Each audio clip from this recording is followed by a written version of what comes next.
नमस्कार दोस्तों। डेट है आज की 2 अक्टूबर 2021 और स्वागत है आपका एटोयल डिस्कशन। देखो, सबसे पहले तो आज गांधी जयंती है और लाल बहादुर शास्त्री जयंती है, तो इस मौके पर दोनों महान लीडर्स को सत सत नमन। बात करें आर्टिकल्स की, आज 3 इश्यूज हम डिस्कस करेंगे। सबसे पहला इशू हम डिस्कस करेंगे आज ऑयल बॉन्ड्स से संबंधित है। देखो, ये इशू हिंदू ने कवर नहीं किया। ये इशू हालांकि कुछ दिनों पुराना है, अभी तक हिंदू ने कवर नहीं किया। मैं वेट कर रहा था कि हिंदू इस इशू को कवर करे, लेकिन अभी तक नहीं किया। तो दूसरे न्यूज़पेपर्स जैसे Indian express plus live minute से हम ये इशू कवर कर लेंगे। ऑयल बॉन्ड इस बार के मेंस के लिए इंपॉर्टेंट है। दूसरा इशू हम डिस्कस करेंगे स्वच्छ भारत मिशन अर्बन 2.0 से संबंधित। यहाँ पे जो इशू है, स्कूल फिर से ओपन हो रहे हैं, ये इशू देखो हम काफ़ी बार डिस्कस कर चुके हैं। राइटर बोलते हैं डिजिटल डिवाइड है, सभी बच्चे ऑनलाइन एजुकेशन नहीं प्राप्त कर पाते, स्कूल नहीं चलता तो बच्चे घर में काम करते हैं, उनकी एजुकेशन ठीक से नहीं हो पाती, वो सीख नहीं पाते अच्छे से। बहुत सारी वैल्यूज़ जैसे कोऑपरेशन की वो नहीं सीख पाते, लेकिन फिर भी बहुत सारे पेरेंट्स अपने बच्चों को स्कूल में भेजने से कतरा रहे हैं। उन्हें लगता है कि वहाँ पर जाके इन्फेक्शन ना हो जाए, लेकिन स्कूल में बच्चे ज़्यादा सेफ हैं। सेकेंड वेव में हमने देखा स्कूल बंद रहे फिर भी बुरा हाल हुआ। तो ये सारी बातें हम काफ़ी बार डिस्कस कर चुके हैं और मेंस आते आते वी होप सो कि ये जो कोविड के केसेस हैं बहुत ज़्यादा कम हो जाएंगे, तब तक मेंस के लिए ये इंपॉर्टेंट इशू नहीं रहेगा। तो पॉइंट्स रिपीटेड हैं, काफ़ी बार डिस्कस कर चुके हैं। और यहाँ पे जो आर्टिकल है गांधी से संबंधित है। आज देखो हम गांधी से संबंधित चीज़ों को डिटेल से डिस्कस करेंगे। बिल्कुल, अगर आप इस बार का प्री दे रहे हो तो आप इस इशू को थोड़ा सा फिलहाल के लिए छोड़ सकते हो, क्योंकि आज गांधी से संबंधित हमारी जो डिस्कशन होगी लेंथी होगी। 30-40 मिनट हम रिवाइज करेंगे गांधी के बारे में, गांधी के बेसिक आइडियाज़ क्या हैं, वुमेन के बारे में, डेमोक्रेसी के बारे में, स्वराज का क्या मतलब है, सत्याग्रह का क्या मतलब है, ताकि कोई भी क्वेश्चन गांधी के बारे में आ जाए तो आप उस क्वेश्चन को आसानी से अटेम्प्ट कर सको। 2018 में वैसे यूपीएससी ने गांधी से संबंधित क्वेश्चन पूछा था। ये देखो, ये 2018 का पेपर है। और तीसरा क्वेश्चन देखिए, throw light on the significance of thoughts of Mahatma Gandhi in the present times. Gandhi ji के थॉट्स की प्रेजेंट टाइम में क्या सिग्निफिकेंस है, इस पे लाइट आप डालिए। ये क्वेश्चन यूपीएससी ने पूछा था 2018 में 150 वर्ड्स में। आप अगर यूट्यूब पे सर्च करोगे ना, ओनली आईएएस पर एक वीडियो पब्लिश हुई थी 2018 में ही, मतलब इस पेपर से पहले ही, relevance of Gandhi's thoughts in present era. तो आप वो वीडियो भी देख सकते हो अगर आपके पास समय हो। अभी हम डिस्कशन स्टार्ट करते हैं। First important article oil bonds से संबंधित है। आप जीएस पेपर 3 के इन टॉपिक्स से आर्टिकल को रिलेट कर सकते हो। देखो, हमारे देश में पेट्रोल डीरेगुलेट हुआ 2010 में, एविएशन टरबाइन फ्यूल डीरेगुलेट हुआ 2002 में और डीजल रेगुलेट हुआ 2014 में। डीरेगुलेशन का क्या मतलब है?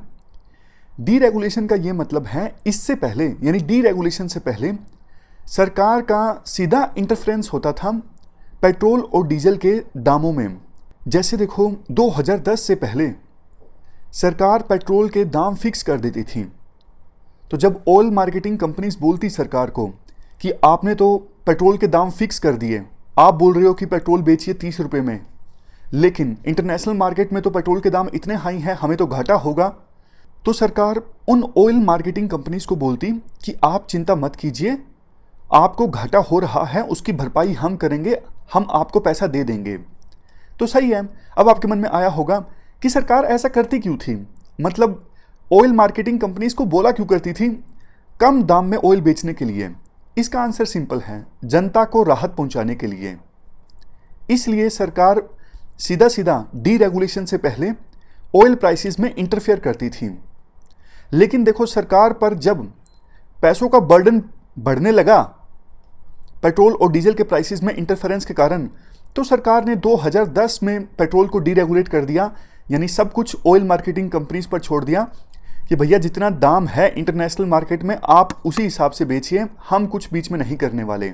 हालांकि एक इनडायरेक्ट पावर सरकार के पास अभी भी है, टैक्सेस काफ़ी ज़्यादा हैं पेट्रोल और डीजल के ऊपर, तो सरकार टैक्स कम कर दे तो पेट्रोल और डीजल के दाम थोड़े कम हो जाते हैं। टैक्स अगर सरकार बढ़ा दे तो फिर पेट्रोल और डीजल के दाम बढ़ जाते हैं। ये पावर सरकार के पास अभी भी है, लेकिन डायरेक्ट इंटरफेरेंस सरकार ने छोड़ दिया पेट्रोल और डीजल के दामों में। पेट्रोल के दामों में छोड़ा था 2010 में, यानी डीरेगुलेशन हुआ पेट्रोल का 2010 में, और डीजल का डीरेगुलेशन हुआ 2014 में। तो ये पूरी स्टोरी है पेट्रोल और डीजल के दामों के डीरेगुलेशन के पहले की। लेकिन देखो यहां पे एक इंटरेस्टिंग चीज है। क्या? सरकार जो ऑयल मार्केटिंग कंपनीज को बोला करती थी ना कि आप सस्ता पेट्रोल बेचिए, सस्ता डीजल बेचिए, जितना आपको घाटा होगा हम आपको पैसा दे देंगे, डोंट वरी। बट इशू ये है कि सरकार के पास पैसा देने के लिए होता नहीं था।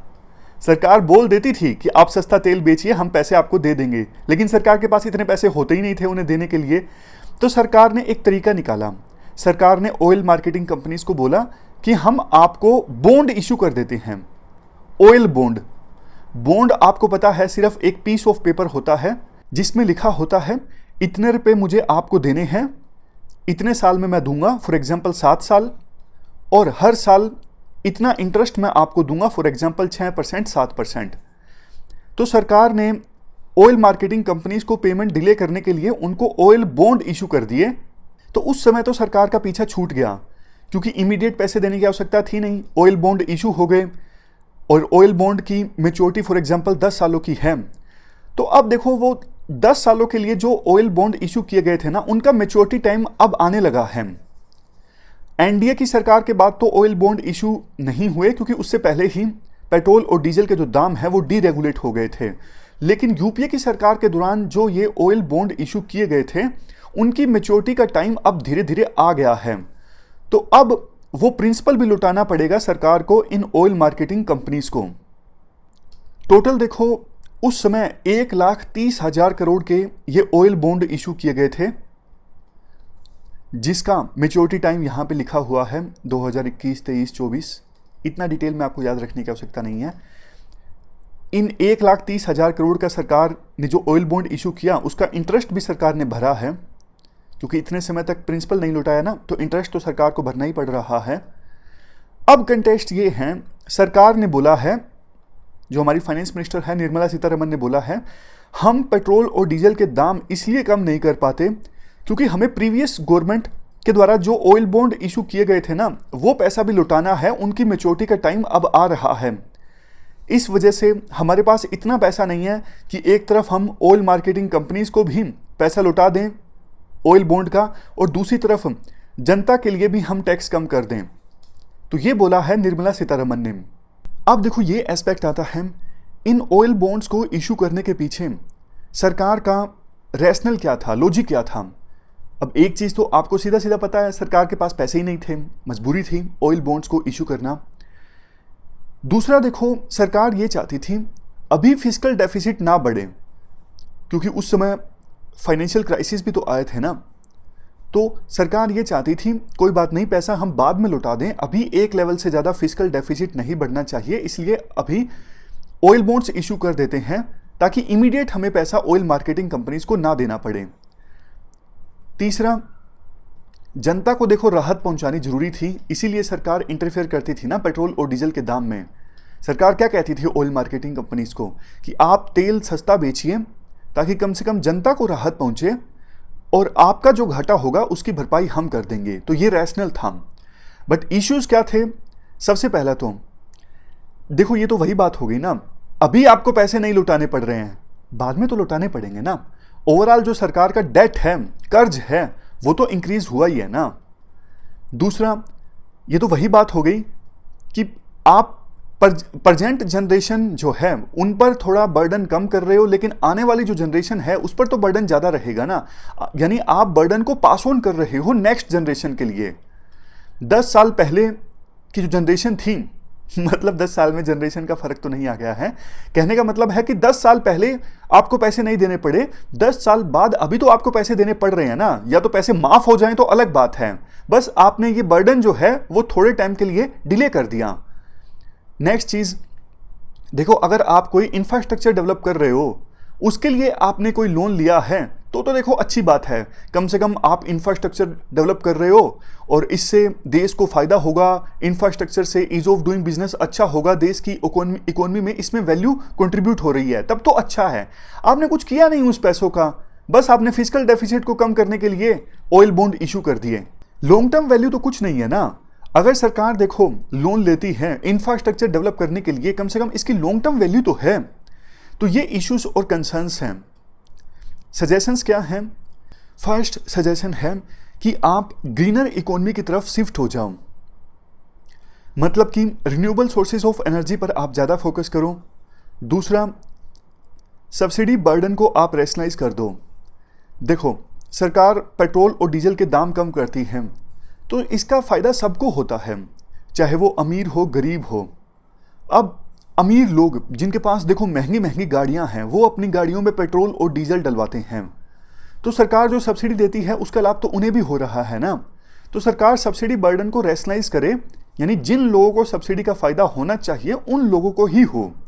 नेक्स्ट, देखो इस प्रकार से ऑयल बॉन्ड इशू करना ये लॉन्ग टर्म सॉल्यूशन नहीं है। मतलब अभी तो सरकार कर ही नहीं रही है, पहले जब कर रही थी ये लॉन्ग टर्म सॉल्यूशन नहीं था, क्योंकि वही बात कि आप बर्डन को फ्यूचर जनरेशन्स को ट्रांसफ़र कर रहे हो।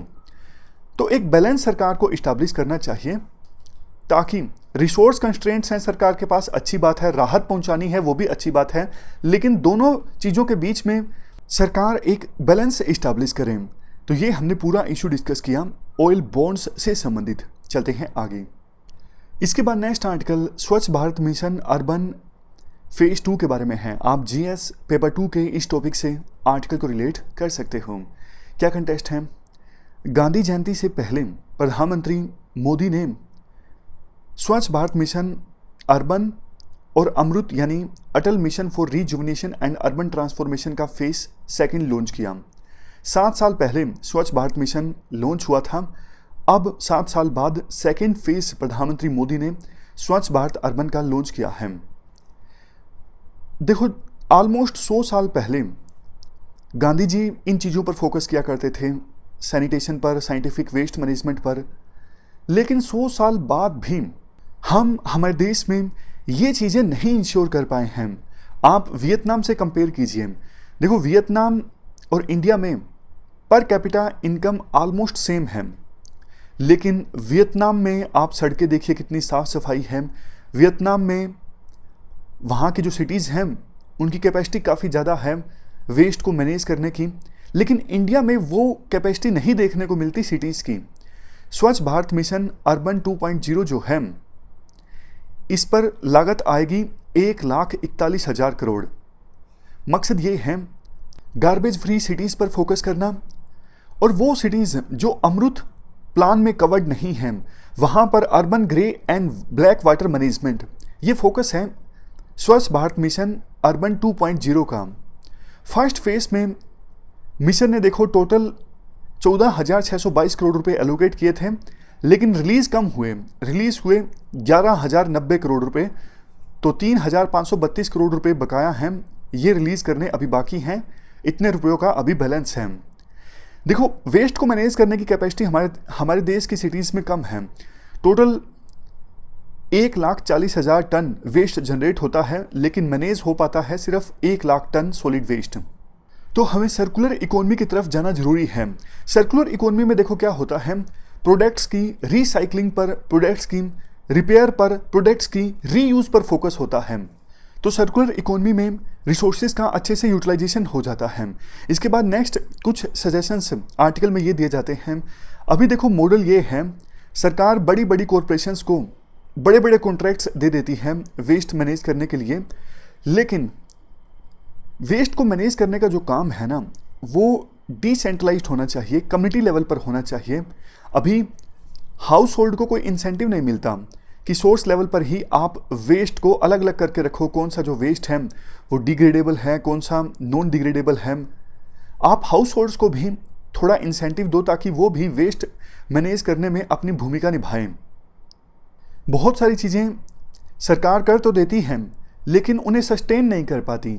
जैसे सरकार कहती है कि हमने सिटीज़ में इतने टॉयलेट्स बनाने का जो टारगेट है वो अचीव कर लिया है, लेकिन आप ये भी तो देखिए ना कि वो पब्लिक टॉयलेट्स या फिर जनरल टॉयलेट्स भी क्या वो अभी फंक्शनिंग है, क्या वहाँ पे पानी आ रहा है, पानी का कनेक्शन है या नहीं है, क्या अभी वो यूज़ करने वाली सिचुएशन में है या फिर नहीं है। इसीलिए सरकार अब open defecation free plus status को अचीव करने पर फोकस कर रही है। प्लस का क्या मतलब है यहाँ पर, ओपन डेफिकेशन फ्री प्लस का मतलब देखो ये है, ना तो ओपन डेफिकेशन का कोई केस सामने आया हो और पब्लिक टॉयलेट्स जो हैं उनको अच्छे से मेंटेन किया जा रहा हो और वो अच्छे से फंक्शनिंग हो। अगर ऐसी सिचुएशन है तो मतलब उस सिटी में जो स्टेटस है वो ओपन डेफिकेशन फ्री प्लस है। प्लस का मतलब यहाँ पे ये है, no record of open defecation, plus में जो पब्लिक टॉयलेट्स हैं वो मेंटेन्ड हो और फंक्शनिंग हालत में हो। लास्ट में देखो एक बात ये बोली जाती है कि जो सरकार का ये स्वच्छ भारत मिशन अर्बन 2.0 है ना, इसमें सरकार कहती है कि हम 4700 अर्बन लोकल बॉडीज़ में 100% टेप वाटर की सप्लाई करेंगे, नल से जो पानी आता है उसकी सप्लाई करेंगे और 500 अमृत सिटीज़ में सीवरेज और सेप्टेज की व्यवस्था करेंगे। देखो ये इस बात पे भी डिपेंड करता है कि लाखों लोग तो ऐसे हैं जिनके पास हाउसिंग फैसिलिटी ही नहीं है, वो टेम्परेरी स्ट्रक्चर में स्लम्स में रहते हैं। तो सरकार अगर अच्छी रेंटल हाउसिंग व्यवस्था उनके लिए करती है तो बाद में ये जो टारगेट्स हैं इनको अचीव करना और ज़्यादा आसान हो जाता है। तो ये हमने स्वच्छ भारत मिशन से संबंधित आर्टिकल को डिस्कस किया। चलते हैं आगे। अब लास्ट में देखो हम गांधी से संबंधित चीज़ों को रिवाइज करते हैं। आज गांधी जयंती है तो गांधी से संबंधित जो बेसिक्स चीज़ें हैं उनको हम डिटेल से रिवाइज कर लेते हैं। गांधी का जन्म हुआ था 1869 में और डेथ होती है 1948 में। गांधी को महात्मा के नाम से जाना जाता है। टाइम्स मैगजीन की एक सर्वे के अनुसार गांधी जीसस क्राइस्ट के बाद सेकंड मोस्ट पॉपुलर पर्सनैलिटी हैं। देखो गांधी ने स्पेशली पॉलिटिकल फिलोसफी के ऊपर कुछ लिखा नहीं है। गांधी के जो विचार हैं काफ़ी ज़्यादा स्कैटर्ड हैं। स्कैटर्ड मतलब जैसे उनकी एक बायोग्राफी है, ऑटोबायोग्राफी है जिसका नाम है माई एक्सपेरिमेंट्स विद ट्रूथ, जो 1929 में आई थी। इसके अलावा उन्होंने काफ़ी सारे लेख लिखे हैं।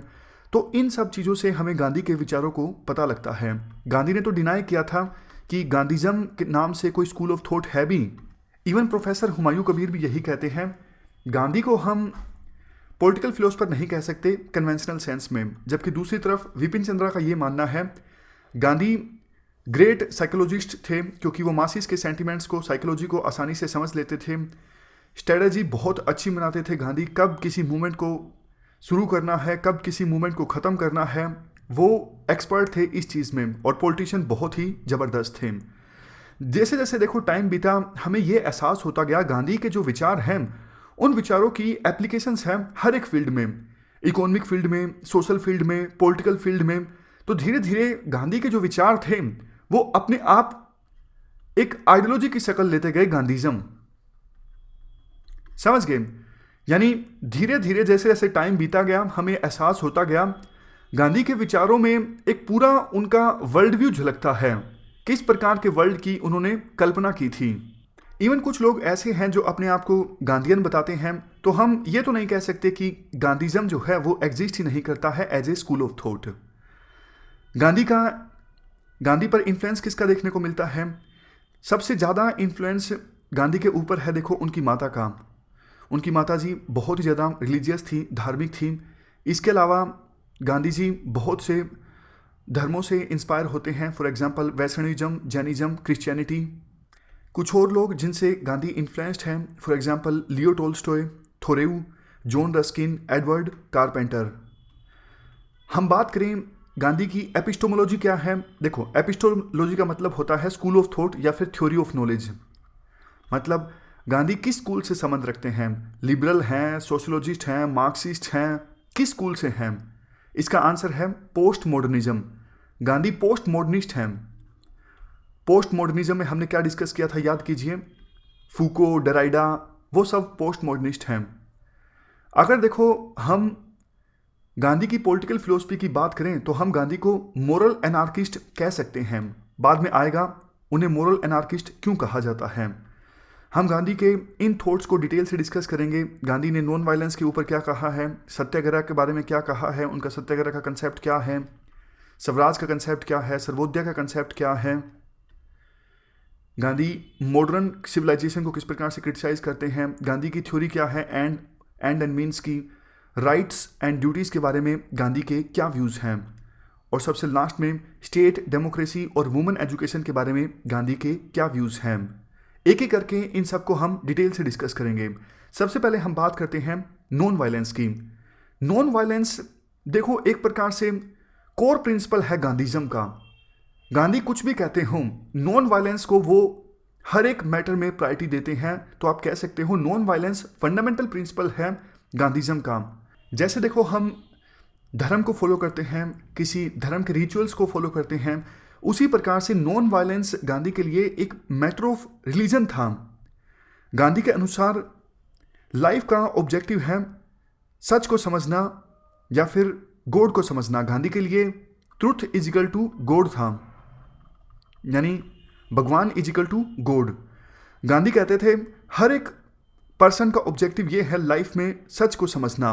और गांधी के लिए देखो जो एंड और मीन्स थे वो कंटिन्यू थे। हम बाद में ये डिस्कस करेंगे, ये अलग से गांधी की थ्योरी है, क्या रिलेशनशिप है गांधी के अनुसार एंड और मीन्स के बीच। गांधी कहते थे एंड और मीन्स को आप अलग करके नहीं देख सकते। आप यूं नहीं कह सकते कि सिर्फ एंड सर्व होना चाहिए, मीन्स कुछ भी हो। गांधी कहते थे नहीं, मीन्स जो मीन्स और एंड्स हैं वो आपस में जुड़े हुए हैं। अगर आपका लक्ष्य राम राज्य स्थापित करना है, अगर एंड राम राज्य स्थापित करना है, तो आपके जो मीन्स हैं वो सैटनिक मीन्स नहीं हो सकते, मतलब शैतान वाले मीन्स नहीं हो सकते। करना आपको राम राज्य स्थापित है, लेकिन जिस एक्शन की सहायता से आप राम राज्य स्थापित करना चाहते हो वो शैतान वाले मीन्स हैं, शैतान वाले एक्शंस हैं, ऐसा पॉसिबल नहीं है। गांधी काफ़ी ज़्यादा प्रभावित थे जीसस क्राइस्ट से। जीसस क्राइस्ट के बारे में कहा जाता है कि वो एक प्रकार से सिंबल हैं लव एंड ह्यूमैनिटी के, और गांधी भी यही कहते हैं। नॉन वायलेंस का मतलब देखो सिर्फ फिजिकल सेंस में नहीं है कि आप किसी को नुकसान नहीं पहुंचा रहे हो तो ये सिर्फ नॉन वायलेंस है। नॉन वायलेंस का मतलब पॉजिटिव सेंस में भी है। पॉजिटिव सेंस में नॉन वायलेंस का मतलब क्या है, आप लव स्प्रेड करते हो, आप भाईचारा स्प्रेड करते हो, आप ह्यूमैनिटी के लिए काम करते हो, तो ये पॉजिटिव नॉन वायलेंस है। समझ गए। और नॉन वायलेंस के हिसाब से गांधी ये भी कहते हैं आपके मन में किसी के लिए नफरत है तो ये भी काइंड ऑफ नॉन वायलेंस है। आप इन्वायरमेंट को नुकसान पहुंचाते हो, बहुत ज़्यादा जो मैटेरियलिज्म का कल्चर है, बहुत ज़्यादा चीज़ों को आप कंज्यूम करते हो, ये भी काइंड ऑफ एक नॉन वायलेंस है। तो नॉन वायलेंस की डेफिनेशन काफ़ी ज़्यादा ब्रॉड थी गांधी के लिए। गांधी कहते थे कि देखो वैसे मुझे अल्टीमेट ट्रूथ नहीं पता है कि अल्टीमेट ट्रूथ है क्या। गांधी कहते थे लेकिन मुझे ये पता है अहिंसा यानी नॉन वायलेंस का रास्ता अख्तियार करके ही कोई पर्सन गॉड को समझ सकता है। गॉड इज इक्वल टू अर्थ ट्रूथ, यानी नॉन वायलेंस का सहारा लेकर ही कोई पर्सन सच को जान सकता है, यानी ट्रूथ को जान सकता है। गांधी कहते थे वायलेंस जो है वो एनिमल्स के वर्ल्ड में होता है। ह्यूमन बींग्स में अगर कोई ह्यूमन बींग वायलेंस करता है या तो उसकी आत्मा सो रही है या फिर उसकी आत्मा डेवलप हुई ही नहीं है, क्योंकि ह्यूमन बींग्स के वर्ल्ड में हिंसा का कोई रोल नहीं है। ह्यूमन के पास आत्मा होती है, सोल होती है, ह्यूमन के पास सोचने की शक्ति होती है, दिमाग लगाने की शक्ति होती है। गांधी कहा करते थे सिर्फ नॉन वायलेंस यानी अहिंसा ही पीस का सोर्स है। देखो आप ध्यान से सुनिएगा, दो तीन बातें मैं आपको बताना चाहता हूं यहां पर। गांधी कहा करते थे अगर देखो आपका कोई दुश्मन है तो आपके दुश्मन में आपका भी कुछ पार्ट है। लाइन को समझिएगा, अगर ए बी का दुश्मन है तो बी जो है वो ए की पर्सनैलिटी का पार्ट है। समझ गए। यानी मेरा कोई दुश्मन है वो मेरी पर्सनैलिटी का पार्ट है। मुझे रिस्पॉन्सिबिलिटी लेनी होगी कि कोई दूसरा पर्सन मेरा दुश्मन है, मुझे अपने आप को भी सुधारना होगा।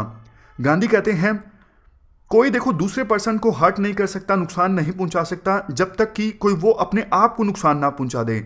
मान लीजिए ए बी हैं, ए पर्सन बी को जब तक नुकसान नहीं पहुंचा सकता जब तक ए अपने आप को नुकसान नहीं पहुंचाएगा। ए बी को मारेगा, खुद को भी तो नुकसान पहुंचेगा ना। ए बी को डिग्रेड करेगा, नीचा दिखाएगा, तो खुद को भी तो नीचा दिखाएगा ना। लास्ट बात एक नॉन वायलेंस के बारे में गांधी ये बोलते हैं नॉन वायलेंस को ऑब्जर्व करना जरूरी है, ना सिर्फ थॉट्स में, स्पीच में और एक्शन में भी।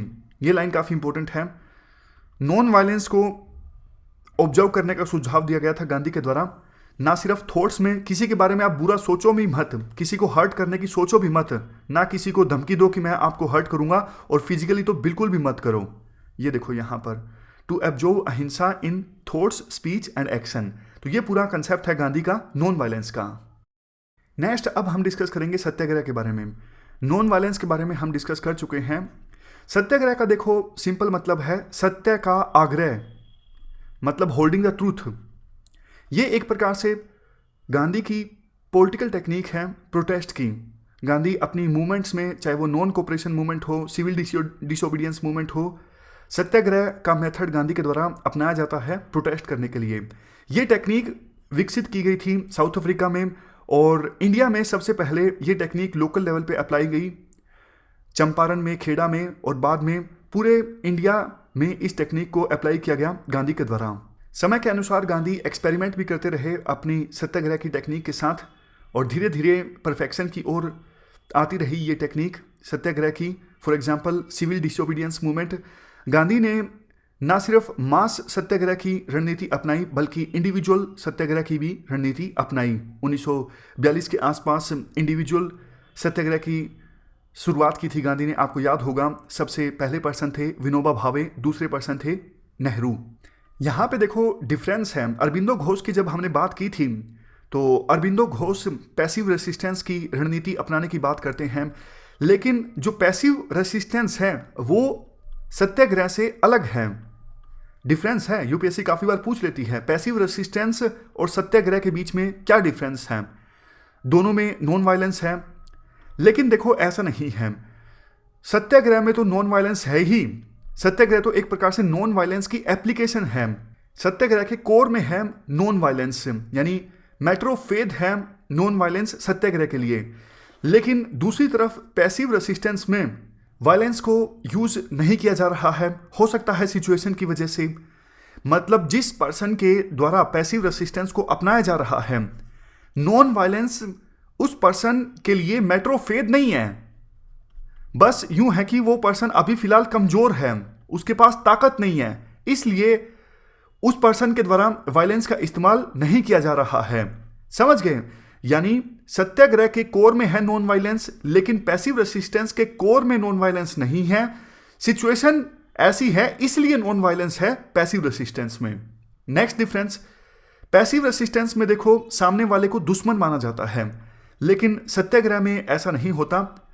सत्याग्रह में सामने वाले की जो बुराई है उसे दुश्मन माना जाता है। जो पर्सन सत्याग्रह करता है वो दुश्मन के लिए भी लव और ब्रदरहुड की फीलिंग रखता है, यानी प्यार और भाईचारे की फीलिंग रखता है सत्याग्रह करने वाला पर्सन दुश्मन के खिलाफ भी। गांधी देखो ये भी कहते हैं सत्याग्रह ऐसा नहीं है कि सिर्फ कमजोर लोग सत्याग्रह करते हैं, बल्कि वो लोग जो स्ट्रोंग होते हैं वो सत्याग्रह करते हैं। मोरली स्ट्रोंग पर्सन्स की गांधी बात करते हैं, ना कि फिजिकल स्ट्रोंग पर्सन की। गांधी कहते हैं सत्याग्रह हर कोई नहीं कर सकता, क्योंकि सत्याग्रह करने वाले पर्सन को मोरली बहुत ज़्यादा स्ट्रोंग होना जरूरी है, तभी वो सत्याग्रह को कर सकता है। गांधी कहते हैं आप सत्याग्रह को एक प्रकार से कायरता से कंपेयर मत कीजिए।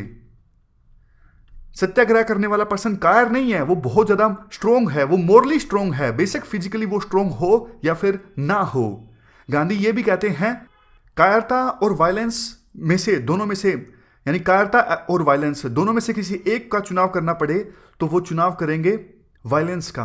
समझ गए? ये ध्यान देने वाली बात है यहाँ पर, क्योंकि कायरता को तो बहुत ही बुरा मानते हैं गांधी। गांधी कहते हैं कायरता और वायलेंस दोनों में से अगर कहोगे कि मुझे एक चीज का चुनाव करना है तो मैं वायलेंस का चुनाव करूंगा, कायरता का चुनाव मैं नहीं करूंगा। अब नेक्स्ट बात ये आती है कि गांधी ने सत्याग्रह का इस्तेमाल क्यों किया। इसका आंसर देखो ये है, गांधी एक बहुत महान पॉलिटिशियन थे। गांधी जो भी काम करते थे उसके बारे में व्यू पॉइंट ऐसा बना देते थे, larger than life view point. जैसे वो भारत की आज़ादी के लिए लड़ रहे थे, तो गांधी ने ये कहा हम जो भी लड़ाई लड़ रहे हैं भारत की आज़ादी के लिए, ये सच की लड़ाई है। गांधी ने इस लड़ाई को स्पिरिचुअलाइज कर दिया था। गांधी ने कहा था ये धर्म युद्ध है, ये सच की लड़ाई है और इसे हम जीतेंगे। मासेस को मोटिवेट करने के लिए इस प्रकार की बातें गांधी के द्वारा बोली गई थी। गांधी ने कहा था हमारा जो स्ट्रगल है फ्रीडम के लिए, ये स्ट्रगल सच के लिए है और अल्टीमेटली इसमें इंडियंस ही जीतने वाले हैं, क्योंकि इंडियंस सच के साथ हैं। धर्म युद्ध की इस लड़ाई में हम धर्म की तरफ हैं। तो इस प्रकार से हमने गांधी के सत्याग्रह के कंसेप्ट को समझा।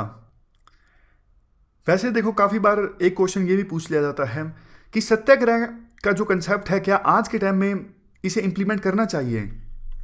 देखो, दोनों तरह के व्यू पॉइंट्स हैं। कुछ लोग ये कहते हैं कि सत्याग्रह का जो मेथड है वो आज के समय में नहीं इस्तेमाल करना चाहिए। आज के समय में हमारे देश में डेमोक्रेसी है, जुडिशरी है, किसी को भी कोई शिकायत है तो वो सत्याग्रह करने के बजाय सरकार के पास अपनी प्रॉब्लम लेके जाए, अगर फिर भी हल नहीं होती है तो जुडिशरी के पास जाए। लेकिन दूसरी तरफ कुछ लोग ऐसे हैं कि सत्याग्रह जो है वो इसलिए काफ़ी बार करना पड़ सकता है क्योंकि जुडिशरी में सालों साल लग जाते हैं प्रॉब्लम्स को एड्रेस करवाने में, क्योंकि मुकदमे जो हैं वो पेंडिंग रहते हैं काफ़ी सालों तक, और एक बार इलेक्शन हो जाते हैं तो 5 साल बाद फिर से इलेक्शन होते हैं, तो बीच में सत्याग्रह करने की आवश्यकता पड़ सकती है। कहने का एसेंस यहाँ पर यह है कि लोग कहाँ पर जाएं, ना तो जुडिशरी सुनती है, इलेक्शन 5 साल में एक बार होते हैं, तो लोगों को अगर समस्याएं हैं, ग्रीवेंसेस हैं, तो लोग क्या करें? उनके पास एक ही चारा बचता है, सत्याग्रह करना। लेकिन फिर से कुछ एक्सपर्ट्स ये बोलते हैं कि हमारी डेमोक्रेसी जो है अभी इवोल्व हो रही है, अभी यंग डेमोक्रेसी है। अगर सत्याग्रह जैसी चीज़ें हमारी डेमोक्रेसी में होगी तो डेमोक्रेसी की जो जड़ें हैं वो कमज़ोर हो जाएंगी। इसलिए पहले कोशिश यही करनी चाहिए कि जो लेजिटिमेट तरीके हैं वो अपनाए जाएं प्रॉब्लम्स को एड्रेस करवाने के लिए। तो ये हमने समझा। अगर यूपीएससी पूछती है कि आज के समय में सत्याग्रह करना कितना उचित होगा, तो इस प्रकार से हमने सत्याग्रह के कंसेप्ट को समझा। अब हम बात करते हैं गांधी का कंसेप्ट क्या है, स्वराज का। स्वराज के बारे में गांधी देखो मुख्य बातें ये बोलते हैं। स्वराज एक प्रकार से इंडियन वर्जन है लिबर्टी का। वेस्टर्न सोसाइटीज़ में लिबर्टी की बात की जाती है, तो लिबर्टी का इंडियन वर्जन है स्वराज। स्वराज फ्रीडम स्ट्रगल का एम है, गोल है, यानी आज़ादी के लिए जो लड़ाई चल रही थी उसका गोल है स्वराज प्राप्त करना, स्वराज की प्राप्ति। अर्लियर जो लीडर्स थे उनका आशय स्वराज से सिर्फ ये था सेल्फ रूल, मतलब पहले अंग्रेज रूल कर रहे हैं, अगर रूल इंडियंस के हाथों में आ जाता है तो इसका मतलब स्वराज प्राप्त हो गया है, हमारे खुद के हाथों में राज आ गया है। लेकिन गांधी ने ब्रॉड डेफिनेशन दी स्वराज की। गांधी कहते हैं स्वराज का मतलब देखो सिर्फ ट्रांसफर ऑफ पावर नहीं है। ऐसा नहीं कि ब्रिटिशर्स से पावर लेके अगर इंडियंस के हाथों में आ गई तो इसका मतलब स्वराज आ गया, नहीं। गांधी एक बात बार बार बोला करते थे, जो फॉरेन रूल का एंड होगा, यानी ब्रिटिशर्स के राज का जो खात्मा होगा, वो एक प्रकार से सिर्फ मीन है, माध्यम है स्वराज प्राप्त करने का। ध्यान से सुनिएगा, गांधी कहते हैं स्वराज का मतलब ये है जो गरीब से गरीब लोग हैं, पुअरेस्ट ऑफ पुअर, जो बिल्कुल गरीब से गरीब हैं, उनको भी लाइफ ऑफ डिग्निटी प्रोवाइड करना, यानी डिग्निटी का जीवन प्रोवाइड करना गरीब से गरीब लोगों को, यह है स्वराज। तो अब यहां पे फिर से वो चीज अप्लाई कीजिए। गांधी कहते हैं आजादी के लिए जो लड़ाई है, यानी ब्रिटिशर्स का रूल हमारे देश से खत्म होना, वो सिर्फ एक मीन है स्वराज प्राप्त करने का। इंडिया में गरीब से गरीब लोगों को लाइफ ऑफ डिग्निटी प्रोवाइड करने के लिए फॉरेन रूल का खात्मा जरूरी है। लेकिन अगर फॉरेन रूल का खात्मा हो गया, मान लीजिए ब्रिटिशर्स देश को छोड़ के चले गए, सत्ता हमारे हाथों में आ गई, लेकिन फिर भी हम गरीब से गरीब लोगों को लाइफ ऑफ डिग्निटी नहीं प्रोवाइड कर सके, तो उस चीज का कोई फायदा नहीं है, फिर मतलब ट्रांसफर ऑफ पावर का कोई फायदा नहीं है। गांधी ये कहा करते थे। गांधी ये भी कहा करते थे पॉवर्टी को, यानी गरीबी को खत्म किया जा सकता है डेमोक्रेटिक डिसेंट्रलाइजेशन की सहायता से। विलेज सफिशिएंसी की बात की जाती थी गांधी के द्वारा, हर एक विलेज अपने आप में सफिशिएंट होना चाहिए। विलेजेस को पावर देने की बात कहा करते थे गांधी, यानी ग्रास रूट लेवल पे लोगों के पास पावर होनी चाहिए। उनका जो ओशियनिक सर्कल्स ऑफ पावर है, हमने पहले भी डिस्कस किया था। गांधी कहा करते थे मान लीजिए ये ओशियन है, पत्थर आप बीच में फेंकोगे तो रिपल्स क्रिएट होंगी। इस प्रकार से एक वेव दूसरे वेव को पावर देती है, उसी प्रकार से एक इंडिविजुअल दूसरे इंडिविजुअल को पावर देता है। डेमोक्रेटिक डिसेंट्रलाइजेशन की बात गांधी के द्वारा की जाती है। गांधी कहते हैं पावर इंडिविजुअल के पास होनी चाहिए, ना कि किसी इंस्टीट्यूशन के पास, किसी स्टेट के पास। गांधी तो बल्कि राम राज्य की बात करते हैं। राम राज्य मतलब एक स्टेटलेस सोसाइटी, एक ऐसी सोसाइटी जिसमें स्टेट हो ही ना, और जैसा हमने पहले डिस्कस किया, पावर हो सिर्फ इंडिविजुअल के पास। इस प्रकार से पावर हो ओशियनिक सर्कल ऑफ पावर से, एक इंडिविजुअल दूसरे इंडिविजुअल को पावर प्रदान करे। और गांधी कहते हैं यहां पे पावर जो है वो इंडिविजुअल के पास, वो एक्सप्लॉयटेशन के लिए नहीं है, वो पावर है इंपावरमेंट के लिए। तो राम राज्य से गांधी का मतलब याद रखिएगा डेमोक्रेटिक डिसेंट्रलाइजेशन है। राम राज्य से गांधी का मतलब है स्टेटलेस सोसाइटी, एक ऐसी सोसाइटी जिसमें पावर लाई करती है इंडिविजुअल के पास से, और इंडिविजुअल के पास जो पावर है वो पावर एक्सप्लॉयटेशन के लिए नहीं है बल्कि इंपावरमेंट के लिए है। देखो गांधी का जो आइडिया है स्वराज का, वो आइडिया मुंडक उपनिषद के आइडियल पर आधारित है। जैसे वेस्टर्न सोसाइटीज में फ्रीडम की जब हम बात करते हैं तो वेस्टर्न सोसाइटी वाले बोलते हैं कि रिस्ट्रिक्शंस मत लगाओ, यानी lack of restrictions is the freedom. State अगर रिस्ट्रिक्शंस नहीं लगाता है तो इसका मतलब आज़ादी है इंडिविजुअल के पास। लेकिन गांधी बोलते हैं मैन स्वराज तभी हासिल करता है जब वो अपने डिजायर्स पर कंट्रोल करता है, अपने पैशन को कंट्रोल करता है, अपनी इच्छाओं पर काबू पाता है। ये असली फ्रीडम है गांधी के अनुसार। यहां पे देखो आप एक बात और समझने की कोशिश कीजिएगा। गांधी ये भी कहते हैं जब मैन अपनी इच्छाओं पर काबू पा लेता है, डिजायर्स को कंट्रोल कर लेता है, आज़ादी तो उसको मिलती ही है, लेकिन इसके साथ साथ स्टेट की जो आवश्यकता है वही खत्म हो जाती है। गांधी कहते हैं स्टेट जो है ये एक प्रकार से मैन की वीकनेस है। याद कीजिए हमने जब बुद्धिज्म ट्रेडिशन को पढ़ा था तो हमने क्या पढ़ा था? बुद्धिज्म ट्रेडिशन में कहा जाता है प्राइवेट प्रॉपर्टी का जब कंसेप्ट आया तो उसके बाद प्राइवेट प्रॉपर्टी के लिए मारामारी होने लगी, लैंड ऑर्डर की प्रॉब्लम क्रिएट हो गई। तो ऐसी सिचुएशन में स्टेट की आवश्यकता होती है लैंड ऑर्डर को मेंटेन करने के लिए। यही बात होब्स के द्वारा भी बोली जाती है अपने सोशल कॉन्ट्रैक्ट के कंसेप्ट में। वो कहते हैं स्टेट ऑफ नेचर में हर कोई ज़्यादा से ज़्यादा चीज़ों को इकट्ठा करने की कोशिश कर रहा है ताकि उससे प्लेजर हासिल की जा सके। तो अगर मैन अपनी इच्छाओं पर काबू पा लेता है तो लड़ाई होगी नहीं दूसरे पर्सन्स के साथ। लड़ाई अगर होगी नहीं तो फिर स्टेट की आवश्यकता ही नहीं है लैंड ऑर्डर मेंटेन करने के लिए। तभी गांधी कहते हैं स्टेट जो है वो सिंबल है मैन की वीकनेस का। अगर मैन अपनी इच्छाओं पर काबू पा लेता है तो स्टेट की आवश्यकता है ही नहीं। ये काफी इंपॉर्टेंट कंसेप्ट है। अब देखो हम विभिन्न डायमेंशंस में स्वराज को समझते हैं। स्वराज के बारे में अगर पूछा जाए यूपीएससी के द्वारा तो अलग अलग डायमेंशन में आप लिखिएगा। इंडिविजुअल डायमेंशन स्वराज की ये है अपनी इच्छाओं पर काबू पाना।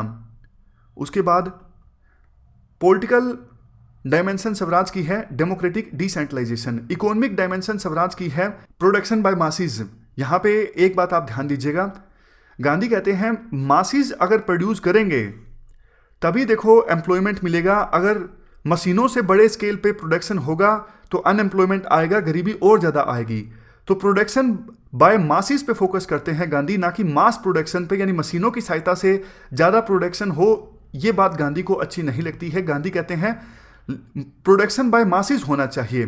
फॉर एग्जांपल कॉटेज इंडस्ट्रीज, गांव-गांव में जो लघु कुटीर उद्योग होते हैं, एक घर में लोग उद्योग चलाते हैं, इस प्रकार के उद्योगों को प्रमोट करने की बात गांधी कहते हैं टीलर्स को लैंड दिया जाए, यानी जो वो लोग जो दूसरों के खेतों में जाके खेती करते हैं उनको लैंड दिया जाना चाहिए। ये इकोनॉमिक डायमेंशन है स्वराज की गांधी के अनुसार। नेक्स्ट है सोशल स्वराज। सोशल स्वराज तब आएगा जब अनटचेबिलिटी यानी छुआछूत जो है उसे खत्म कर दिया जाता है। विभिन्न धर्मों के लोगों के बीच जो लड़ाई होती है उसे खत्म कर दिया जाता है। कल्चरल स्वराज की बात अगर हम करें, गांधी कहते हैं हर एक कल्चर को दूसरे कल्चर से सीखने की आवश्यकता होती है। कोई भी कल्चर अपने आप में संपूर्ण नहीं होता। देखो गांधी एक इंपॉर्टेंट बात ये बोलते हैं, जब कोई कल्चर दूसरे कल्चर से नहीं सीखता तो इसका मतलब वो एक ऐसा घर है जिसमें कोई भी खिड़की नहीं है, हवा भी नहीं आने देना चाहता वो घर के अंदर। ये चीज़ गलत है। सभी कल्चर्स आपस में अगर वार्तालाप करें, एक दूसरे के कल्चर से काफ़ी कुछ सीखें तो हर एक जो कल्चर है वो संपूर्णता की तरफ आगे बढ़ सकता है। गांधी अपने कल्चर को रिस्पेक्ट करने की बात भी करते हैं। गांधी कहते हैं अगर कोई पर्सन अपने कल्चर को रिस्पेक्ट नहीं करेगा तो दूसरे भी उसके कल्चर को रिस्पेक्ट नहीं करेंगे। इसलिए हर एक पर्सन को अपने कल्चर को रिस्पेक्ट करना चाहिए क्योंकि कल्चर हर एक की आइडेंटिटी होती है। नेक्स्ट हम बात करते हैं गांधी के सर्वोदय के कंसेप्ट के बारे में। गांधी देखो equal pay for all works की बात नहीं करते हैं। गांधी ये नहीं बोलते हैं कि वकील को भी उतना ही पैसा मिलना चाहिए जितना कि बाल काटने वाले को या फिर जितना भी सफाई करने वाले को। नहीं, equal pay for all works की बात नहीं करते हैं। गांधी कहते हैं equal respect for all works, यानी काम कैसा भी हो रिस्पेक्ट इक्वल मिलनी चाहिए, पे इक्वल मिले या ना मिले। बाल काटने वाले को या फिर वकील को इक्वल पैसा मिले कोई जरूरी नहीं है, लेकिन इज्जत दोनों को इक्वल मिलनी चाहिए। इस बात पर गांधी के द्वारा फोकस किया गया था। जॉन रस्किन, जो हमने शुरुआत में डिस्कस किया था, जॉन रस्किन का इन्फ्लुएंस देखने को मिलता है गांधी के विचारों पर। गांधी कहते हैं work of barber is as important as of a lawyer, यानी नाई का काम भी उतना ही इंपॉर्टेंट है जितना कि वकील का। दोनों इक्वल रिस्पेक्ट डिजर्व करते हैं। यहां पे देखो कंसेप्ट आ जाता है ब्रेड लेबर का। ब्रेड लेबर का कंसेप्ट ये है, गांधी कहते हैं हर एक पर्सन को डेली कुछ ना कुछ फिजिकल लेबर जरूर करनी चाहिए। अगर हम बाहर जाते हैं कुछ फिजिकल लेबर करते हैं तो हमें पता लगेगा। वो लोग फॉर एग्जांपल मजदूर जो कंस्ट्रक्शन के काम में दिहाड़ी पर जाते हैं, डेली सामान उठाते हैं, हमें पता लगेगा कि वो लोग जो डेली फिजिकल लेबर करते हैं सुबह से रात तक, उनको कितना दर्द होता होगा फिजिकल लेबर में। समझ गए? यानी हर एक पर्सन को डेली कुछ ना कुछ फिजिकल लेबर का काम जरूर करना चाहिए। ऐसा करके हर एक पर्सन ये जानेगा कि जो लोग फिजिकल लेबर करते हैं, फिजिकल लेबर करके अपनी जीवन याचिका चलाते हैं, उनको कितना दर्द होता होगा, दिन भर वो काम करते हैं। इससे होगा क्या? इससे देखो ये होगा हमारे अंदर भी एक प्रकार से इज्जत डेवलप होगी, रिस्पेक्ट डेवलप होगी मैनुअल लेबर जो लोग करते हैं उनके प्रति। तो ये गांधी का कंसेप्ट है ब्रेड लेबर का। गांधी देखो ये भी कहते हैं, गांधी के सर्वोदय का मकसद देखो ये है मासिस को, यानी लोगों को लाइफ ऑफ डिग्निटी प्रोवाइड करना। इसके लिए गांधी कंस्ट्रक्टिव प्रोग्राम भी सजेस्ट करते हैं कैसे मासिस को यानी जनता को लाइफ ऑफ डिग्निटी प्रोवाइड की जा सकती है। गांधी कहते हैं लैंड रिफॉर्म्स लाओ और टीलर्स को लैंड दो। वो लोग जिनके पास कोई लैंड नहीं है, वो दूसरों के खेतों में जाके काम करते हैं, उनको लैंड दिया जाए। दूसरा कॉटेज इंडस्ट्री, लघु उद्योग, जैसे गांव में अपने घरों में कुछ काम किया जाता है तो उसे कॉटेज इंडस्ट्री कहते हैं। घरों में जो उद्योग चलते हैं, हालांकि अभी तो काइंड ऑफ कॉटेज इंडस्ट्री की डेफिनेशन भी चेंज हो गई है, इसे आप लघु उद्योग कह सकते हो, स्मॉल लेवल पे जो उद्योग होते हैं। उसके बाद प्रमोशन ऑफ खादी की बात की जाती है गांधी के द्वारा। गांधी कहते हैं प्रोडक्शन मासिस के द्वारा होनी चाहिए, ना कि मास प्रोडक्शन। मार्क्स तो देखो ये कहते हैं कैपिटलिज्म को जड़ से उखाड़ फेंको, क्रांति लेके आओ, लेकिन गांधी देते हैं ट्रस्टीशिप थ्योरी। गांधी एक प्रकार से आह्वान करते हैं कैपिटलिस्ट क्लास के लोगों से और लैंडलॉर्ड से। गांधी उन्हें कहते हैं कि आप ये मान के चलिए आपके पास जो वेल्थ है, वो इतना सारा पैसा है, वो एक प्रकार से भगवान ने आपको गिफ्ट दिया है ह्यूमैनिटी की हेल्प करने के लिए। तो आप उस वेल्थ के ट्रस्टी हो, आप उस वेल्थ के ओनर नहीं हो जो आपके पास है, वह आप उस वेल्थ के ट्रस्टी हो। समझ गए? यानी आपको जितना चाहिए इंडस्ट्री को चलाने के लिए या फिर अपने पर्सनल यूज के लिए आप उतना ले लीजिए, बाकी पैसों से आप मानवता की भलाई के लिए काम कीजिए, गरीब लोगों के फायदे के लिए काम कीजिए। गांधी कहते हैं ट्रुथ और नॉन वायलेंस की सहायता से कैपिटलिस्ट क्लास के लोगों को और लैंडलॉर्ड्स को कन्विंस करवाया जा सकता है कि वो अपने पैसे का इस्तेमाल करें मानवता की भलाई के लिए, गरीब लोगों की भलाई के लिए। और जो कैपिटलिस्ट क्लास के लोग हैं वो भी तैयार हो जाएंगे, वो भी कन्विंस हो जाएंगे, क्योंकि एक बार वो अगर ऐसा करने लगते हैं तो उन्हें उनके खिलाफ समाज में जो नफरत है, गरीब लोगों की जो नफरत होती है कैपिटलिस्ट क्लास के लोगों के खिलाफ, तो वो नफरत खत्म हो जाएगी, उन्हें काफी ज्यादा प्यार मिलेगा, तो क्लास कोऑपरेशन देखने को मिलेगा। मार्क्स तो ये कहते हैं ना विभिन्न क्लासेस के बीच जो रिकॉन्सिलेशन है हो ही नहीं सकता। गांधी कहते हैं नहीं, ऐसा नहीं है, कैपिटलिस्ट क्लास के लोगों को कन्विंस कराया जा सकता है। एक बार वो कन्विंस हो जाएंगे तो क्लास कोऑपरेशन देखने को मिलेगा और कैपिटलिस्ट क्लास के लोग उतना पैसा निकाल लेंगे अपने पर्सनल यूज के लिए और इंडस्ट्रीज को चलाने के लिए, बाकी पैसों की सहायता से वो सोसाइटी की भलाई के लिए काम करेंगे। और कैपिटलिस्ट क्लास के लोगों को कैसे कन्विंस कराया जा सकता है? नॉन वायलेंस और ट्रूथ की सहायता से। अब नेक्स्ट हम डिस्कस करते हैं Gandhian critique of modern civilisation. Gandhi देखो जब मॉडर्न सिविलाइजेशन को क्रिटिसाइज करते हैं तो उनके ऊपर इन्फ्लुएंस देखने को मिलता है एडवर्ड कारपेंटर के विचारों का। एडवर्ड कारपेंटर ने यह कहा था कि मॉडर्न जो मेडिसिन है उसका बहुत ही बुरा प्रभाव पड़ रहा है ह्यूमन की हेल्थ पर।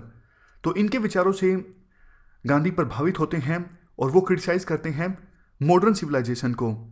गांधी मॉडर्न सिविलाइजेशन को नाम देते हैं सैटनिक सिविलाइजेशन, यानी शैतान की सिविलाइजेशन। गांधी देखो मॉडर्न सिविलाइजेशन को सिर्फ इसलिए क्रिटिसाइज नहीं करते हैं कि वो वेस्टर्न सिविलाइजेशन है। गांधी मॉडर्न सिविलाइजेशन को इसलिए क्रिटिसाइज करते हैं क्योंकि इसके बहुत सारे नेगेटिव कंसिक्वेंसेस हैं। गांधी हर एक उस चीज को क्रिटिसाइज नहीं करते हैं जो कि वेस्टर्न है। गांधी एक्चुअल में सोक्रेटिस और प्लेटो के आइडिया से काफी ज्यादा प्रभावित हैं। इवन प्लेटो के जो डायलॉग्स हमने डिस्कस किए शुरुआत में, जब हमने प्लेटो को डिस्कस किया था, उन डायलॉग्स को गांधी के द्वारा गुजराती में भी ट्रांसलेट किया जाता है। गांधी देखो मॉडर्न सिविलाइजेशन के अगेंस्ट दो रीजंस की वजह से थे। एक तो मॉडर्न सिविलाइजेशन में वैल्यू है यूटिलिटेरियनिज्म, दूसरा मेटेरियलिज्म। यूटिलिटेरियनिज्म को हम डिटेल से डिस्कस कर चुके हैं। यूटिलिटेरियनिज्म की आइडियोलॉजी में क्या होता है, हर एक उस चीज पे फोकस किया जाता है, उस काम पे फोकस किया जाता है जिसकी यूटिलिटी हो। इसे पिग्स फिलोसफी भी कहा जाता है। पिग्स आपने देखा होगा, हर एक सुअर जो है हर एक उस चीज को खा लेता है जो खाने लायक होती है, बाकियों को छोड़ देता है। यानी जिस चीज से फायदा होता है वो चीज करो, बाकी चीज ना करो। गांधी कहते हैं यूटिलिटेरियनिज्म तो एक प्रकार से ह्यूमन बीइंग को एनिमल के लेवल पर लाकर रख देता है। ये जो आइडियोलॉजी है वो ह्यूमन डिग्निटी के अगेंस्ट है। ह्यूमन बीइंग सिर्फ यूटिलिटीज का कंज्यूमर बन के रह जाता है। यूटिलिटेरियनिज्म की आइडियोलॉजी से अगर चलता रहता है, एथिक्स के लिए कोई रिस्पेक्ट नहीं रहती उन लोगों में जो यूटिलिटेरियनिज्म को फॉलो करते हैं। समझ गए? अगर देखो कोई पर्सन ऐसा है जो इस आइडियोलॉजी को फॉलो करता है, उसको लगता है कि इस काम से फायदा हो रहा है, बेशक किसी की डिग्निटी हर्ट होती हो, बेशक किसी को नुकसान पहुंच रहा हो, वो पर्सन केयर नहीं करेगा, वो एथिक्स देखेगा ही नहीं। वो सिर्फ ये देखेगा काम से फायदा हो रहा है या फिर नहीं हो रहा है। तो इसीलिए गांधी कहते हैं यूटिलिटेरियनिज्म में देखो एथिक्स को कोई रिस्पेक्ट नहीं दी जाती। गांधी ये भी कहते हैं फासिज्म, इंपीरियलिज्म ये एक प्रकार से यूटिलिटेरियनिज्म का ही नतीजा है। हिटलर ये सोचते हैं जितना ज़्यादा लैंड एक्वायर किया जाएगा उतना फ़ायदा होगा। इंपीरियलिज्म में भी यही सोचा जाता है, ज़्यादा से ज़्यादा एरिया पर कब्जा किया जाएगा तो साम्राज्य बढ़ेगा, इससे फ़ायदा होगा। तो फ़ायदे वाली बात जब हमेशा सोची जाती है तो उससे नुकसान होता है, ना सिर्फ एक देश का बल्कि बहुत सारे देशों का। इसीलिए गांधी कहते हैं इंपीरियलिज्म, फासिज्म ये यूटिलिटेरियनिज्म आइडियोलॉजी के कारण ही आए थे। गांधी यहाँ पे देखो लिंक भी करते हैं आपस में दोनों चीज़ों को, यूटिलिटेरियनिज्म को और मेटेरियलिज्म को। देखो मेटेरियलिज्म का सिंपल मतलब ये है ज़्यादा से ज़्यादा मेटेरियल चीज़ों के पीछे भागना, फॉर एग्जांपल फिजिकल कंफर्ट के पीछे भागना, इसे मेटेरियलिज्म कहते हैं। गांधी कहते हैं दोनों चीज़ों का आपस में लिंकेज है। एक्सेसिव मेटेरियलिज्म के बहुत ज़्यादा नेगेटिव कंसिक्वेंसेस होते हैं, ना सिर्फ सोसाइटी के लिए बल्कि इन्वायरमेंट के लिए भी। गांधी कहते हैं वेस्टर्न वर्ल्ड ने डेवलपमेंट का जो रास्ता अख्तियार किया है पिछले 100 सालों में, अगर वो रास्ता दूसरे देशों के द्वारा भी अख्तियार किया जाएगा तो नो दूसरी अर्थ की आवश्यकता है, यानी नो और अर्थ की आवश्यकता है। उसी डेवलपमेंट का रास्ता अख्तियार किया जाता है दूसरे देशों के द्वारा जो रास्ता वेस्टर्न कंट्रीज के द्वारा अख्तियार किया गया है, यानी अपनाया गया है। अब नेक्स्ट आता है Gandhi concept of civilisation. Gandhi कहते हैं सिविलाइजेशन देखो वो नहीं है जो एक मैन को एनिमल के लेवल पर लेके आती है या फिर जो एक मैन को शैतान बना के रख देती है। फिर से बोलता हूँ, गांधी के हिसाब से सिविलाइजेशन वो नहीं है जो कि एक मैन को एनिमल बना के रख देती है या फिर शैतान बना के रख देती है। असली सिविलाइजेशन वो सिविलाइजेशन है जो एक ह्यूमन बीइंग को एक बेटर ह्यूमन बीइंग बनाती है, यानी एक इंसान को अच्छा इंसान बनाती है। सिविलाइजेशन इसलिए नहीं होती कि इंसान की आवश्यकताओं की पूर्ति की जा सके। सिविलाइजेशन का मकसद तो ये होता है जिसकी सहायता से इंसान अपनी डिजायर्स यानी अपनी इच्छाओं पर काबू पा सके।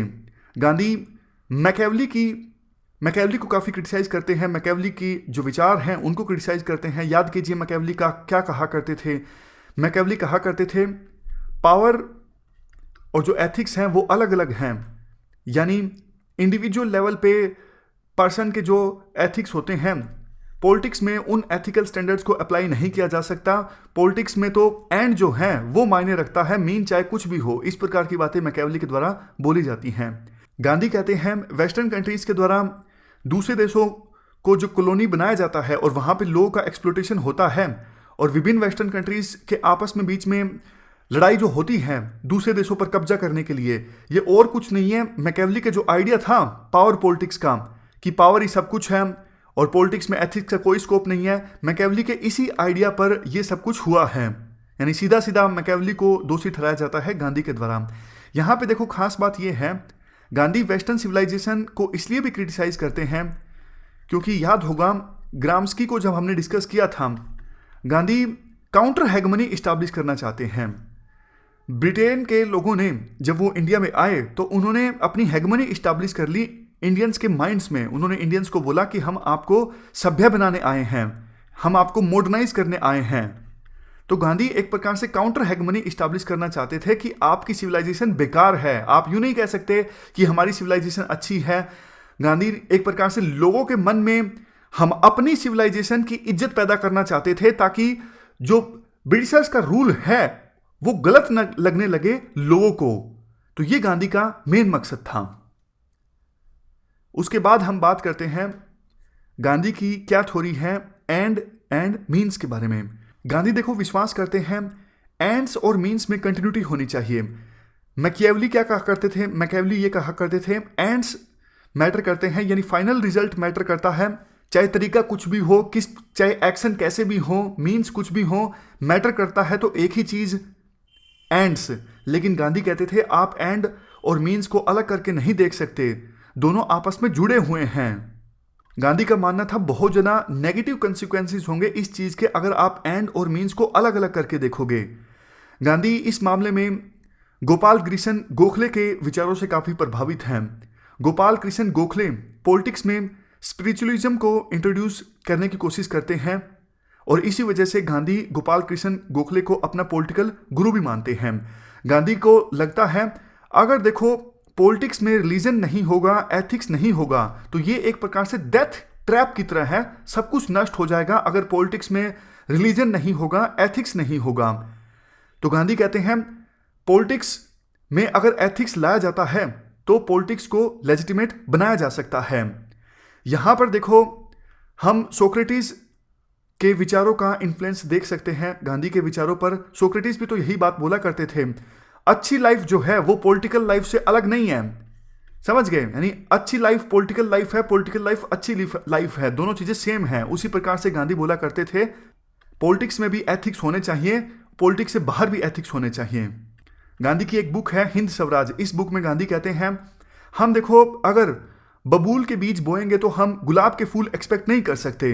इवन जो मूवमेंट्स गांधी के द्वारा चलाई गई थी उनमें भी हम गांधी की इस थ्योरी की झलक देखते हैं। गांधी कहते हैं वायलेंस की सहायता से आज़ादी जो प्राप्त की जाएगी वो आज़ादी किसी काम की नहीं होगी, क्योंकि तरीका जो है वो सही होना चाहिए, तभी एक प्रकार से फाइनल रिजल्ट हम अच्छा एक्सपेक्ट कर सकते हैं। शुरुआत में भी हमने ये डिस्कस किया था, गांधी राम राज्य की कल्पना करते हैं। गांधी कहते हैं अगर आप राम राज्य की कल्पना करते हो तो कैसे आप ये सोच सकते हो राम राज्य को प्राप्त किया जा सकता है शैतान के मेथड से, यानी वायलेंस की सहायता से।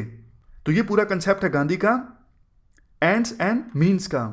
अब नेक्स्ट आता है गांधी के क्या व्यू हैं राइट्स एंड ड्यूटीज के बारे में। गांधी देखो इस मामले में गीता में जो निष्काम कर्मा की थ्योरी है उससे प्रभावित हैं। गीता में कहा गया है कर्म करो फल की चिंता मत करो। गांधी कहते हैं राइट्स और जो ड्यूटीज हैं वो एक दूसरे पर डिपेंडेंट हैं। जब आप अपनी ड्यूटी को परफॉर्म करते हो तब अपने आप आपको राइट्स मिल जाते हैं। जब आप अपनी ऑब्लिगेशंस को यानी ड्यूटीज को परफॉर्म नहीं करते हैं तो आप राइट्स को एक्सपेक्ट मत कीजिए, ऐसा गांधी का मानना था। यहां पे देखो एक बात ध्यान देने लायक है, गांधी इंडिविजुअल्स के लिए पूरी सोसाइटी को सेक्रीफाइस नहीं करते हैं। जैसे वेस्टर्न सोसाइटीज में जो कंसेप्ट है इंडिविजुअल का, एटोमिस्टिक व्यू ऑफ मैन का, हर एक जो मैन है वो अपने आप में सेल्फ सफिशिएंट है, इंडिविजुअल्स को राइट्स देने की बात की जाती है, इंडिविजुअल्स पे फोकस करने की बात की जाती है वेस्टर्न सोसाइटीज में। गांधी ह्यूमन डिग्निटी को इंपॉर्टेंस देते हैं और कोएग्जिस्टेंस में गांधी विश्वास रखते हैं। सभी इंडिविजुअल्स मिलजुल के रहें और सभी को life of human dignity provide की जाए, इस प्रकार की बातें गांधी बोलते हैं। तो राइट्स एंड ड्यूटीज के बारे में अगर यूपीएससी क्वेश्चन पूछती है तो आप ये लिखिएगा, गांधी के हिसाब से ड्यूटीज के अंदर ही राइट्स जो हैं वो सम्मानित हैं। जब कोई बंदा अपनी ड्यूटीज को परफॉर्म करता है, अपनी ओब्लिगेशंस को परफॉर्म करता है, तो राइट्स अपने आप आ जाते हैं उस पर्सन के पास। नेक्स्ट हम बात करते हैं गांधी ने क्या कुछ बोला स्टेट के बारे में। गांधी देखो अनार्किस्ट हैं, क्योंकि गांधी स्टेटलेस सोसाइटी की बात करते हैं। वो थिंकर्स जो ये कहते हैं स्टेट होना ही नहीं चाहिए, वो अनार्किस्ट होते हैं। गांधी इस मामले में प्रभावित हैं लियो टोल्स्टॉय के विचारों से। लियो टोल्स्टॉय की बुक है the kingdom of God is with in you. Leo Tolstoy जो हैं वो मोरल एनार्किस्ट हैं, इसलिए गांधी को भी मोरल एनार्किस्ट कहा जाता है। थोड़ी देर पहले मैंने आपको बताया था, अगर देखो इंडिविजुअल अपने डिजायर्स पर कंट्रोल कर लेता है तो स्टेट की आवश्यकता है ही नहीं। मैंने आपको बताया था स्टेट की आवश्यकता क्यों पड़ती है। थॉमस होब्स के अनुसार जब हर एक बंदा प्लेजर के पीछे भागता है, दूसरों की प्रॉपर्टी को हड़पने की कोशिश करता है, कंफ्लिक्ट होता है, तो स्टेट की आवश्यकता होती है लैंड ऑर्डर को मेंटेन करने के लिए। बुद्धिज्म में भी इसी प्रकार की बात बोली जाती है। प्राइवेट प्रॉपर्टी का कंसेप्ट आता है तो आपस में कंफ्लिक्ट होता है मैन का मैन के साथ, तो स्टेट की आवश्यकता होती है लैंड ऑर्डर मेंटेन करने के लिए। गांधी कहते हैं अगर देखो हर कोई अपने आप पे कंट्रोल कर ले, अपनी डिजायर्स पर कंट्रोल कर ले, तो उस सिचुएशन में कंफ्लिक्ट होगा ही नहीं और स्टेट की आवश्यकता होगी ही नहीं। गांधी कहते हैं स्टेट जो है वो एक सोललेस मशीन है, आत्मा नहीं है स्टेट के अंदर। तो प्रिंसिपल जो है अहिंसा का, उसके साथ स्टेट की पटरी नहीं बैठती है, स्टेट कंपैटिबल नहीं है नॉन वायलेंस के प्रिंसिपल के साथ। क्योंकि देखो स्टेट होगा तो पुलिस भी होगी, आर्मी भी होगी। अगर पुलिस होगी, आर्मी होगी, तो वायलेंस का इस्तेमाल तो होगा ही, और गांधी नहीं चाहते वायलेंस का इस्तेमाल हो। इसीलिए गांधी कहते हैं नॉन वायलेंस के प्रिंसिपल के साथ स्टेट जो है वो कंपैटिबल नहीं है। तो सॉल्यूशन क्या होना चाहिए गांधी के अनुसार? सॉल्यूशन देखो ये होना चाहिए, राम राज्य स्टेटलेस सोसाइटी इस्टेब्लिश की जाए, वहां पे डेमोक्रेटिक डिसेंट्रलाइजेशन हो, ओशियनिक सर्कल ऑफ पावर्स की थ्योरी जो हमने डिस्कस की थी, एक पर्सन दूसरे पर्सन को पावर दे। नेक्स्ट है अब गांधी के व्यूज क्या है एजुकेशन के बारे में। गांधी ने देखो नई तालीम का आइडिया दिया। गांधी के अनुसार हर एक पर्सन को अपनी लाइफ की बुक से सीखना चाहिए। लाइफ में जो एक्सपीरियंस होते हैं उससे पर्सन को बहुत कुछ सीखना चाहिए। हर एक पर्सन के लिए जो जीवन है वो सबसे बेस्ट टीचर होता है, यानी जीवन में अनुभव होता जाता है और पर्सन अपने अनुभव से सीखता जाता है। गांधी के द्वारा वोकेशनल एजुकेशन पे फोकस किया जाता है, अर्न वाइल लर्न, यानी सीखते जाओ साथ साथ कमाते भी जाओ। Gandhi home science, nursing, forestry, इन सब चीज़ों को पढ़ाने पे फोकस करते हैं, ये ज़्यादा इंपॉर्टेंट नहीं है। सबसे लास्ट में गांधी के व्यू वुमेन के बारे में। गांधी ने जो मूवमेंट्स लाई थी, for example non cooperation movement, civil disobedience movement, इन मूवमेंट्स में देखो वुमेन ने भी एक इंपॉर्टेंट रोल प्ले किया। गांधीयन मेथड्स ऐसे मेथड्स थे जिससे वुमेन का मोबिलाइजेशन देखने को मिला। पॉलिटिकल स्फीयर में भी सोच के देखिए, सोसाइटी उस समय बहुत ज़्यादा पैट्रियार्कल थी, लेकिन गांधी के जो मेथड्स थे वो काफ़ी अट्रैक्टिव थे। गांधी ने नॉन वायलेंस का इस्तेमाल किया, इसलिए वुमेन भी बड़ी संख्या में बाहर निकल के आई और उन्होंने मूवमेंट्स में पार्टिसिपेट किया। गांधी का जो कंस्ट्रक्टिव प्रोग्राम था, जैसे प्रमोशन ऑफ खादी, अनटचेबिलिटी को एंड करना, इसमें भी वुमेन ने अहम भूमिका निभाई। गांधी कहते हैं सीता और द्रौपदी ये वुमेन की आइडियल्स होनी चाहिए इंडिया में, क्योंकि ये दोनों जो हैं सीता और द्रौपदी, ये मोरल पावर की एक प्रकार से सिंबल हैं। रावण टच नहीं कर सका था सीता को, क्योंकि सीता के पास मोरल स्ट्रेंथ काफ़ी ज़्यादा थी। तो ये गांधी के व्यूज़ हैं वुमेन के बारे में। सबसे लास्ट में गांधी के व्यू डेमोक्रेसी के बारे में ऑलरेडी हम डिस्कस कर चुके हैं। गांधी पार्टीलेस डेमोक्रेसी की बात करते हैं, वो पॉलिटिकल पार्टीज को क्रिटिसाइज करते हैं। गांधी पॉलिटिकल पार्टीज को प्रोस्टिट्यूट्स के साथ कंपेयर करते हैं, वेश्याओं के साथ कंपेयर करते हैं। गांधी का जो आइडिया है डेमोक्रेसी का, वो डेमोक्रेटिक डिसेंट्रलाइजेशन का है, यानी गांव लेवल पे पावर आनी चाहिए, इंडिविजुअल्स के पास पावर आनी चाहिए, ग्रास रूट्स लेवल पे लोगों को एम्पावर करना जरूरी है। तो ये हमने गांधी के सभी कंसेप्ट्स को डिस्कस कर लिया। अभी की फिलहाल इस डिस्कशन में इतना ही है। Thank you very much for discussion.